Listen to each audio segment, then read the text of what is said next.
কলিযুগে কি সত্যিই ভগবান নেই? তাহলে এমন একটা মন্দির আছে কেন যেখানে সময় মতো ভোগ না দিলে মূর্তি নিজে থেকেই পাতলা হয়ে যায়? হ্যাঁ, ভারতে আজও আছে এমন এক অলৌকিক মন্দির যেখানে ভগবানের মূর্তি নিজে থেকেই জানান দেয় যে সময় মতো তাকে ভোগ দেওয়া হয়নি।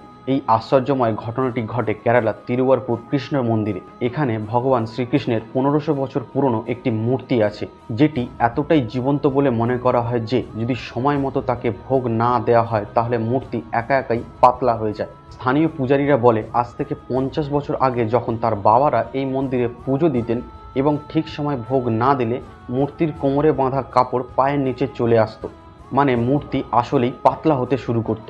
আর এই কারণেই মন্দিরের দরজা যদি ঠিক সময় খোলা না হতো, যদি 1 সেকেন্ডও দেরি হতো, তাহলে পূজারীরা কুড়ালি দিয়ে এই দরজা ভেঙে দিত। এ যেন কলিযুগে ভগবানের উপস্থিতির এক স্বয়ং প্রমাণ। আপনি কি বিশ্বাস করেন এই মূর্তির অলৌকিক ঘটনায়? কমেন্টে জানান আপনার মতামত। চ্যানেলটি সাবস্ক্রাইব করে একটি লাইক করে দিন।